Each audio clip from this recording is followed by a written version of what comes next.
morning from Klinica Polska. This is your news, the most accurate news. Yes. It's very accurate. And today we're reporting about Neil deGrasse Tyson. Yes, he's an excellent physicist. Can you guess when he was born? Oh wait, you don't have to guess, because you know. Yeah.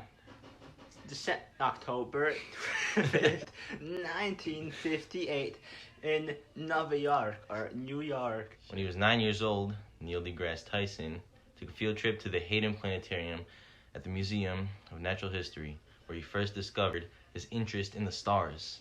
What a profound way and wholesome way to get into the ever-expanding universe. Indeed. Yeah. Very In his teenage years, he would observe the city skies from his apartment window. With a educational. telescope. Yes, very educational. With a telescope of his very own. Dr. Neil deGrasse Tyson observed the city skies from his apartment with a telescope, much like this one.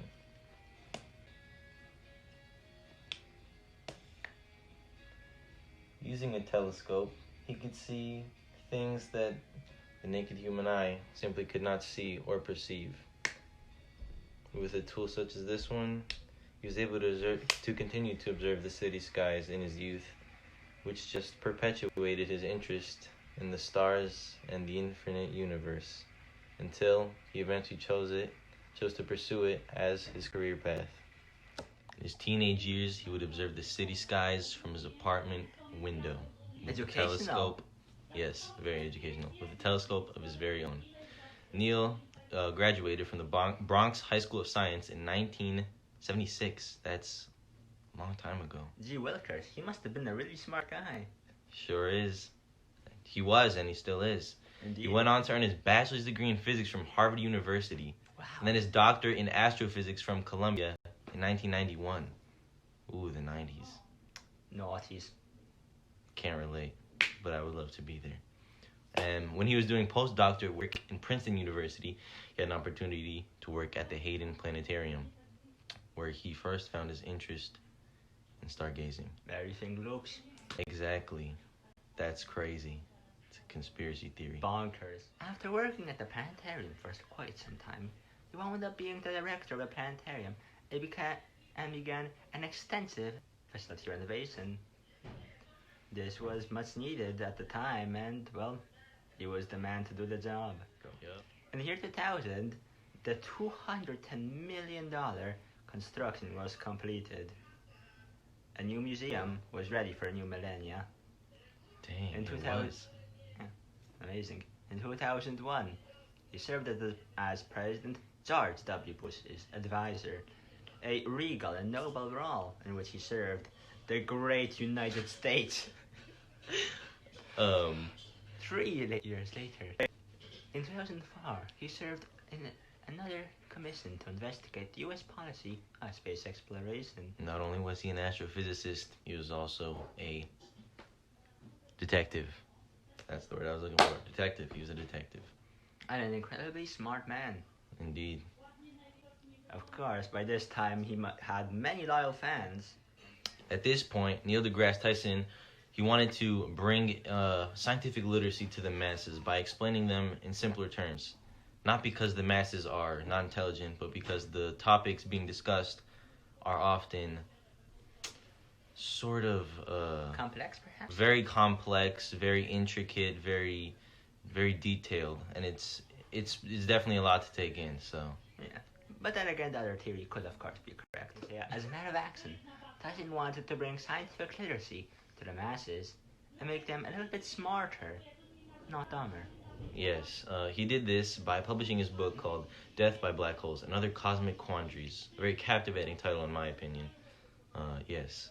And in 2006, he became the host of a Nova Science Now documentary until 2011, so it's quite a long time. Also, in 2009, Tyson published Pluto Flies, The Rise and Fall of America's Favorite Planet.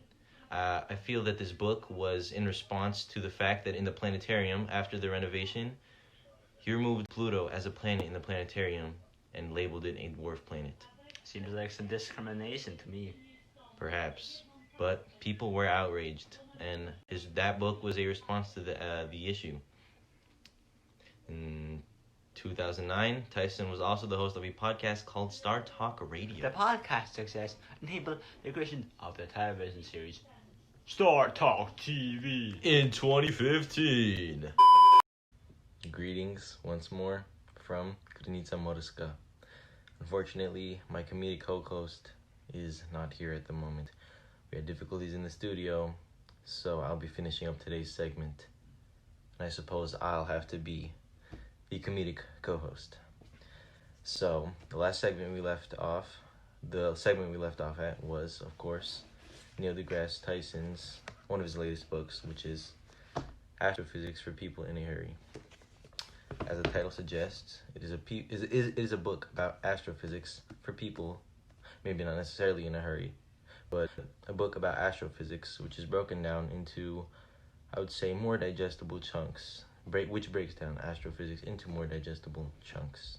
This book is, of course, another bestseller by Neil deGrasse Tyson, and this book actually preceded another one, which was obviously, well, maybe not obviously, but his next book was actually in response to this book, and it is called Letters from an Astrophysicist. Basically, where Neil deGrasse Tyson responds to many criticisms and questions that people who read Astrophysics for People in a Hurry had about his book.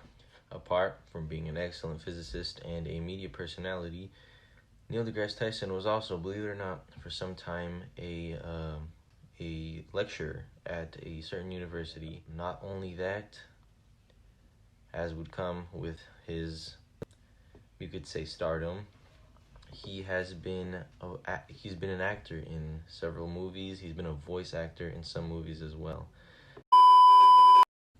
Action! And then we start. Okay, so what do we say? Welcome to the Poggers News. Start right away. You just cut this part out. Great. Hello, this is... Good morning. Yeah, like Kanye. Good morning. Okay, should we start over? Yeah. Tyson was the host of a podcast called Star Talk Radio with comedic co-hosts. The podcast success enabled the creation of the television series Star Talk TV In 2015. In 2017, he published Astronomics are Physics People. Astronomics are physics people? These nuts. Pog. Not because the masses are not intelligent, but because the topics being discussed are often sort of Complex, perhaps? very complex, very intricate, very detailed, and it's definitely a lot to take in. So yeah, but then again, the other theory could of course be correct. Do the job. Yep. In the year 2000. My bad. You can, this is your news, the most accurate news. Yes. It's very accurate. Undoubtedly, more trusted than many other places. And What? like Killer Keemstar. And the fake news network. The Vape Nation News. Not good. Yeah. We're the only reliable news network, and today we're arguing about Neil deGrasse Tyson, who was born on October 5th, 1958. Quite a pog year, I must say. Mm-hmm. In New York. New York. You went to school in the Bronx. Why did I say that? Can you guess when he was born? Oh wait, you don't have to guess, cause you know. Yeah. October 5th, 1958 in New York. Should I just stop recording? Should I restart? Quite fashionable, I must say.